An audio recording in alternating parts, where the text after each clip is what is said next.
சிறகடிக்க ஆசை சரியில்லை. டுடே எபிசோடில் நம்ம ரவி இருந்துட்டு வீட்டுக்கு வராங்க. இந்த பக்கம் நம்ம விஜயா இருந்துட்டு ரொம்பவே எதிர்பார்ப்போடு இருக்காங்க. எங்கடா உங்கள் அப்பா எங்கே இருக்காங்கன்ற விஷயம் தெரிஞ்சுதா அப்படின்னு சொல்லிட்டு கேட்கவும், இல்லைம்மா நாங்களும் எல்லா இடத்துலையும் தேடி பார்த்துட்டேன், ஆனால் எங்கேயுமே அப்பா இல்லைம்மா, முத்து தேடிட்டு வரேன்னு சொல்லிட்டு போயிருக்கான், கண்டிப்பாக முத்து கூட்டிகிட்டு வந்துடுவான், நீங்கள் எதை பற்றியும் கவலைப்படாதீங்க அப்படின்ற மாதிரி சொல்லிடுறாங்க. எப்படியா கவலைப்படாமல் இருக்க முடியும்? அம்மா டைம் ஆகுதுமா, நீங்கள் முதல்ல சாப்பிடுங்க, அவர் இல்லாமல் நான் என்றைக்கடா சாப்பிட்ருக்கேன், எனக்கு அவர் சாப்பிட்டா தானே நிம்மதியாகவே இருக்கும் அப்படின்ற மாதிரி சொல்லி ரொம்பவே ஃபீல் பண்ணிகிட்ருக்காங்க. ஐயோ அவர் இல்லாமல் எனக்கு கையும் இல்லை காலும் இல்லை, தலையெல்லாம் ரொம்ப வலிக்குதே அப்படின்ற மாதிரி சொல்லிடுறாங்க. உடனே இந்த சமயத்தை நம்ம ரோகிணி வந்து பயன்படுத்திக்கிறாங்க. ஆண்டி நான் போய் டீ போட்டு எடுத்துகிட்டு வரேன், எனக்கு டீயும் வேணாம் ஒன்றும் வேண்டாம் ரோகிணி நீங்கள் போய் எடுத்துகிட்டு வாங்க போங்க அப்படின்னு சொல்லிட்டு ஸ்ருதி வந்து சொல்லிடுறாங்க. அதுதான் டைமு அப்படின்னு சொல்லிட்டு நம்ம ரோகிணி இருந்துட்டு மாத்திரையெல்லாம் அரைச்சி அந்த டீயில் போட்டு கொடுக்குறாங்க. அதுக்கு அடுத்து தான் வந்து பார்த்தீங்கன்னா, ஆண்டி நீங்கள் டீயை குடிங்க அப்படின்ற மாதிரி சொல்லி ரோகிணி வந்து கொடுக்கவும், அதை அப்படி வை நான் எடுத்து குடிச்சிக்கிறேன் அப்படின்ற மாதிரி சொல்லிடுறாங்க. அதுக்கு அடுத்து தான் விஜயம் ரோகிணி இருந்துட்டு, ஆண்டி முதல்ல டீயை குடிங்க, தலைவலிக்குதுன்னு சொன்னீங்களே குடிங்க முதல்ல அப்படின்ற மாதிரி சொன்ன உடனே விஜயாவும் டீயை எடுத்து குடிச்சு விட்டுறாங்க. அதுக்கு அடுத்ததா அப்பாடி இப்போதான் டீயை குடிச்சிட்டு இருக்காங்க, ரொம்ப சந்தோஷம் அப்படின்ற மாதிரி ரோகிணி ரூமுக்கு வராங்க. அங்கே ஃபோன் வருது. அதுக்கு அடுத்ததான் மீனா வராங்க. என்னாச்சு உங்கள் மாமா கிடைச்சிட்டாரா அப்படின்னு சொல்லிட்டு கேட்கவும், நானும் எல்லா இடத்துலையும் தேடி பார்த்துட்டோம், எங்கேயும் இல்லை, அவர் கூட்டிகிட்டு வரேன்னு சொல்லிட்டு போயிருக்காரு, கண்டிப்பாக மாமா எங்கே இருக்காருன்னு தேடி கண்டுபிடிச்சி கூட்டிகிட்டு வந்துடுவார் அத்தை, நீங்கள் முதல்ல டீயை குடிங்க அப்படின்ற மாதிரியே சொல்லிடுறாங்க.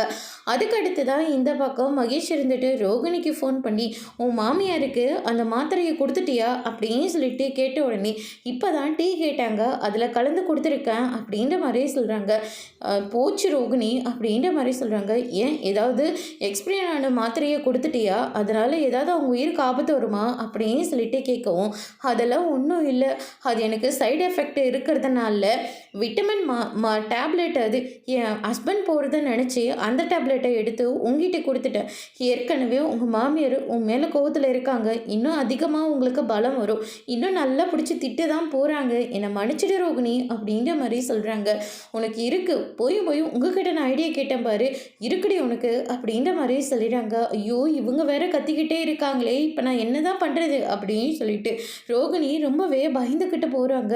என்னாச்சு ஆண்டி அப்படின்னு சொல்லிட்டு கேட்ட உடனே, என்ன எதுவுமே தெரியாத மாதிரி கேட்டுக்கிட்டு இருக்க, எல்லாரையும் கேட்டு பார்த்துட்டேன், ஆனால் யாருமே உங்கள் மாமா வரலன்னு தான் சொல்லிக்கிட்டு இருக்காங்க, மனோஜ் வராரு, எங்கடா உங்கள் அப்பா அப்படின்னு சொல்லிட்டு கேட்குறாங்க.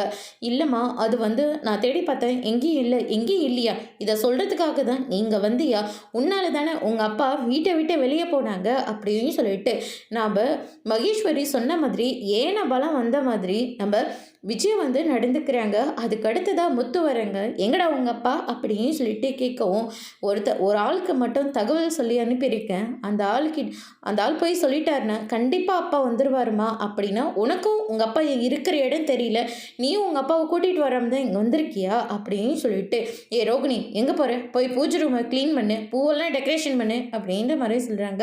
அதுக்கு அடுத்ததாக மீனா விட்டு போய் கோலம் போடுப்போ அப்படின்ற மாதிரி சொல்கிறாங்க.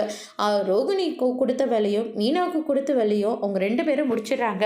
உங்கள் அப்பா வர வரைக்கும் நான் பூஜை ரூமில் பச்சை தண்ணி கூட இல்லாமல் அங்கே தான் இருக்க போகிறேன் அப்படின்னு சொல்லிட்டு போயிட்டு கற்பூரெல்லாம் ஏற்றி பூஜை பண்ண ஆரம்பிக்கிறாங்க. ஏ ரோகிணி வந்து உட்காருவா அப்படின்ற மாதிரி சொன்ன உடனே ரோகிணி போய் பக்கத்தில் உட்காந்துக்கிறாங்க.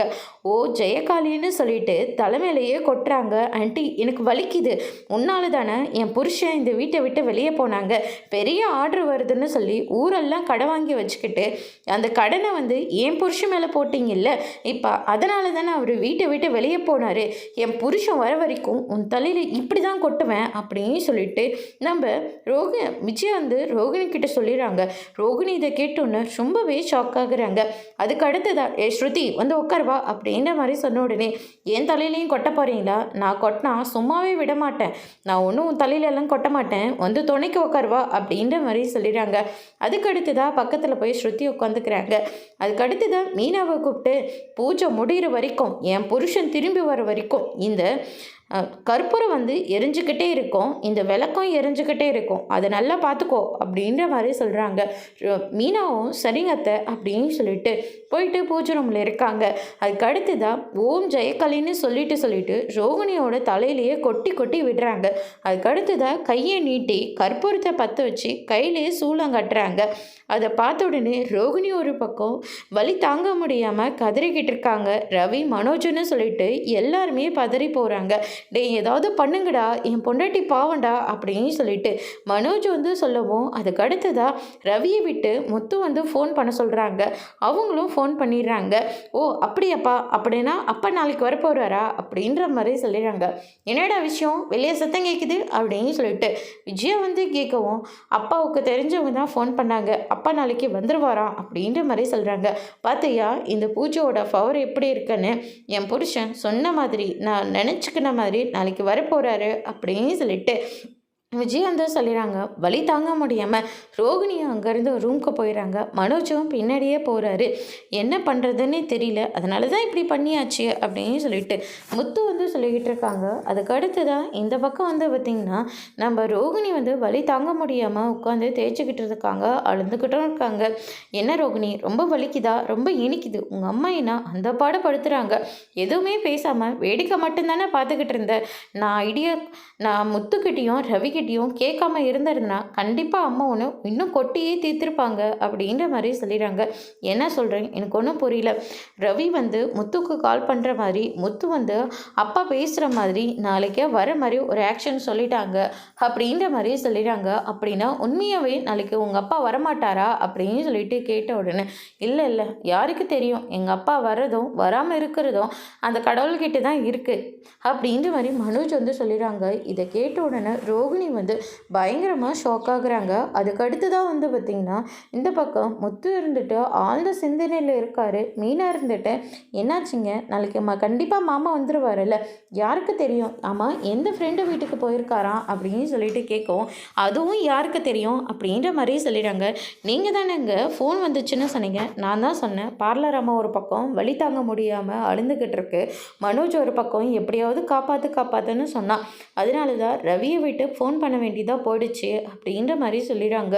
அப்படின்னா நாளைக்கும் ரோகிணியை பூஜை ரூமுக்கு கூட்டிகிட்டு போயிட்டு பெரிய பிரச்சனையே நடக்குமே, கடவுள் புனித்தில் மாமா வந்து சேர்ந்துட்டா அதுவே போதும் அப்படின்னு சொல்லிட்டு மீனா ஒரு பக்கம் சொல்லிடுறாங்க. செல்வத்தை விட்டு அப்பாவை ஃபாலோ பண்ண சொல்லியிருக்கேன் அப்படின்ற மாதிரி சொல்லிடுறாங்க. அடுத்த நாள் காலையில் வந்து பார்த்திங்கன்னா விஜயா இருந்துட்டு வெளியவும் உள்ளவும் நடந்துக்கிட்டே இருக்காங்க. ஸ்ருதி ஒரு பக்கம் இருந்துட்டு என்னாச்சு ஆண்டி, எதுக்கு இப்படி அப்படி நடந்துக்கிட்டே இருக்கீங்க, யாரை பார்த்துக்கிட்டு இருக்கீங்க அப்படின்னு சொல்லிட்டு கேட்கவும், வேறு யார், உங்கள் மாமா தான் வரேன்னு சொன்னார், அவரை தான் பார்த்துக்கிட்டு இருக்கேன் அப்படின்ற மாதிரி சொல்லிடுறாங்க. அவர் வந்தால் நேராக வீட்டுக்கு தான் வரப்போகிறாரு, அதுக்கு எதுக்காக நீங்கள் இப்படி நடந்துக்கிட்டே இருக்கீங்க அப்படின்னு சொல்லிட்டு கேட்கவும், இவன் தான் காலையிலேயே வருவாங்கன்னு சொன்னான், ஆனால் இன்னுமே வரவே இல்லை அப்படின்ற மாதிரி சொல்லிடுறாங்க. எங்கள் அத்தையை பார்த்தா ரொம்ப பாவமாக இருக்குங்க, மாமாவை ரொம்ப எதிர்பார்த்துட்ருக்காங்க, இப்பயாவது போய் உண்மையை சொல்லுங்கள், வேணா ஸ்ருதிக்கிட்ட சொல்லிடலாமா, பலகுரல்கிட்ட சொன்னால் அவங்களுக்கும் சேர்த்து தான் திட்டு வீழும், அதனால் நானே போய் சொல்கிறேன் அப்படின்னு சொல்லிட்டு முத்து இருந்துட்டு அம்மா அது வந்துமா அப்படின்ற மாதிரி சொல்லிடுறாங்க. என்னடி உங்கள் அப்பா காலையிலே வருவாருன்னு சொன்னேன், இன்னுமே ஆளை காணோம் அப்படின்னு சொல்லிட்டு கேட்கவும், அது வந்துமா அப்படின்னு சொல்லிட்டு ஆரம்பிக்கிறாங்க. முத்து அப்படின்னு சொல்லிட்டு அண்ணாமலை வந்து நிற்கிறாரு. அப்பா அப்படின்னு சொல்லிட்டு கட்டி பிடிச்சு அழுந்துக்கிட்டு இருக்காங்க. என்னப்பா நீ ஒரு வார்த்தை கூட சொல்லாமல் கொள்ளாமல் கிளம்பி போயிட்ட அப்படின்ற மாதிரி சொல்லிடுறாங்க. என்னங்க நீங்கள் எங்கிட்ட கூட ஒரு வார்த்தை சொல்லணும்னு உங்களுக்கு தோணல அப்படின்னு சொல்லிட்டு நம்ம வச்சு ஒரு பக்கம் ஃபீல் பண்ணி அழுந்துக்கிட்டு இருக்காங்க. அதுக்கு அடுத்ததாக வாசலில் பார்த்தா கடங்காரங்க வந்து நிற்கிறாங்க. அவங்கள பார்த்த உடனே மனோஜும் ரோகிணியும் பயங்கரமாக ஷாக் ஆகுறாங்க. அதோட இன்னைக்கான எபிசோட் முடிச்சிருக்காங்க.